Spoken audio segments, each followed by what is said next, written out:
بسم اللہ الرحمن الرحیم۔ آج ہم یہ مسئلہ ذکر کریں گے کہ سحری کے وقت میں وقت ہو گیا اور کوئی شخص جو ہے جنابت کی حالت میں ہے، یعنی تو اس کو غسل فرض ہے، مطلب احتلام وغیرہ بھی ہو سکتا ہے، یا اسی طرح بیوی سے ہم بستری کی ہے تو جنابت کی حالت ہو گئی ہے، تو اب کیا جنابت کی حالت میں سحری کر کے روزہ رکھ سکتا ہے یا اس کو غسل ضروری ہے؟ تو اس کا جواب یہ سن لینا چاہیے کہ جنابت کی حالت میں جب دیکھیں کہ وقت کم ہو رہا ہے، اگر غسل کریں گے تو وقت ختم ہو جائے گا اور سحری نہیں کر سکیں گے، سحری کا کھانا نہیں کھا سکیں گے، تو پہلے سحری کھا لیں پھر غسل کر کے نماز پڑھ لیں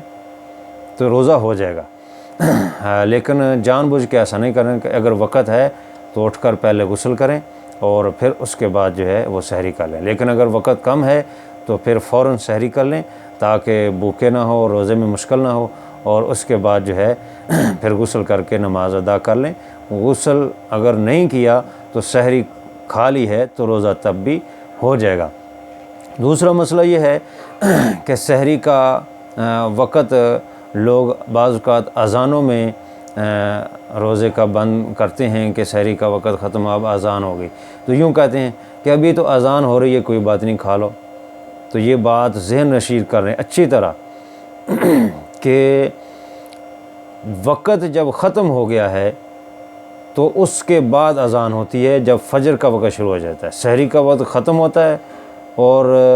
فجر کا وقت شروع ہوتا ہے تو اذان ہوتی ہے، تو اس وقت سحری کا وقت ختم ہو چکا ہوتا ہے جب اذان ہو رہی ہوتی ہے۔ اس لیے اگر اذان کے دوران وقت ختم ہونے کے بعد کوئی کھائے گا تو روزہ نہیں ہوگا۔ اس لیے ضروری ہے کہ اپنے گھروں میں دائمی ایک کیلنڈر ہوتا ہے جو پورے سال کا 12 مہینوں میں، اس میں اوقات بڑی احتیاط کے ساتھ لکھے جاتے ہیں کہ یہ سحری کا وقت ہے، اذان فجر کا وقت ہے، یہ سورج طلوع کا وقت ہے، غروب کا، سب 5 نمازوں کے اوقات بھی اس میں ہے، اس کو لکھیں اور اس کے وقت کے لحاظ کریں۔ مسجد کی، محلے کی مسجد کی اذان اور اعلان کا انتظار نہ کریں، گھڑی کا بھی فرق ہو سکتا ہے، اذان لیٹ بھی ہو سکتی ہے، اس لیے اگر اذان کا انتظار کرتے رہیں گے اور سحری کھاتے رہیں گے تو روزہ نہیں ہوگا۔ اس لیے اس بات میں خصوصی اہتمام کریں۔ لوگ اس کی احتیاط نہیں کرتے اور کھا رہے ہوتے ہیں، لوگ سمجھتے ہیں کہ اذان جب تک ہو رہی ہے تو کھانے میں کوئی حرج نہیں، حالانکہ ایسا نہیں ہے۔ اذان تو ہوتی ہے اس وقت جب وقت سحری کا ختم ہو چکا ہوتا ہے۔ اس لیے اس بات کا اہتمام ضروری ہے کہ ہم اس بات کا خیال رکھیں کہ اپنے سارا دن بھوکے بھی رہیں اور روزہ بھی نہ ہو، تو یہ بہت نقصان دہ والی بات ہے، روزہ بھی ضائع ہوگا۔ اسی طرح ایک شخص سحری کے وقت میں اٹھا اور سحری کھا لی، اب ابھی سحری کا وقت ختم ہونے میں وقت پڑا ہوا ہے، تو کچھ دیر وقت ہے، تو اب وہ اپنی بیوی سے ہم بستری کر سکتا ہے کہ نہیں کر سکتا؟ یہ مسئلہ تو چونکہ وقت ہے ابھی، جب تک سحری کا وقت ختم نہیں ہوتا، کھانا بھی درست ہے، بیوی سے جماع ہم بستری بھی درست ہے، تو سحری کر لی پہلے،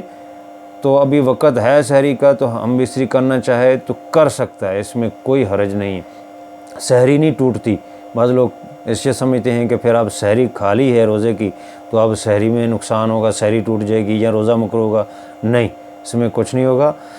ہاں یہ ہے کہ جماع سے فارغ ہونے کے بعد فوراً غسل کر لیں، کیونکہ اب فوراً نماز کا وقت شروع ہونے والا ہے، تاکہ صبح کی نماز کے بعد کوئی روزے میں خلل نہ ہو، روزے کی حالت میں جنابت میں نہ رہے، فوراً غسل کر لیں۔ اس بات کا بھی اہتمام ضروری ہے۔